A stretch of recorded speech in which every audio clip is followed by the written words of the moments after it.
Good afternoon. আমরা এখন আছি মাঝিধারা স্বাস্তিক হোমস্টে সুকিয়া পক্ষীতে। আমরা হোটেলেই আছি, হোমস্টেতেই আছি। আর বাইরের ভিউটা তোমরা একবার দেখো। এই বৃষ্টি হচ্ছে আর বাইরে তো কিছুই বোঝা যাচ্ছে না, মানে জিরো ভিজিবিলিটি। আমাদের এখান থেকেও একটা ভিউ পাওয়া যায়, ঘরের ভিতর থেকে দুদিক থেকে ভিউ আছে।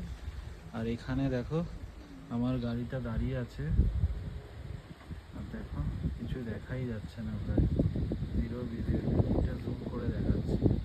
টপ বক্সটা আমরা খুলিনি কারণ আমরা একটু বেরাবো বলে আশেপাশে। আর এই দেখো এখান থেকে মেঘ ঢুকে যাচ্ছে, পুরো ঘরের মধ্যে ঢুকে গেছে। এটা আমাদের রুম।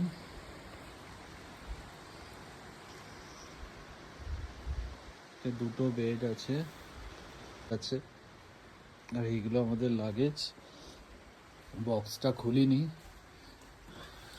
আর এটা হচ্ছে ওয়াশরুম। আমরা এখন লাঞ্চ করব ডাইনিং রুমে গিয়ে। ঢুকেই এনাদের ফার্স্ট ডাইনিং রুম, সাজানো গোছানো। আর এখান থেকে সিঁড়ি থেকে উঠে আমাদের রুম।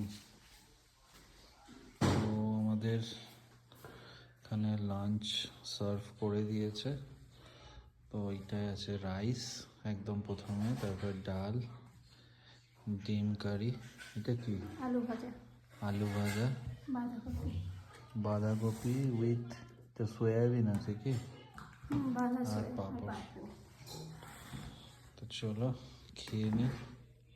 একটু আগে কিছুই দেখা যাচ্ছিল না, আর এখন দেখো।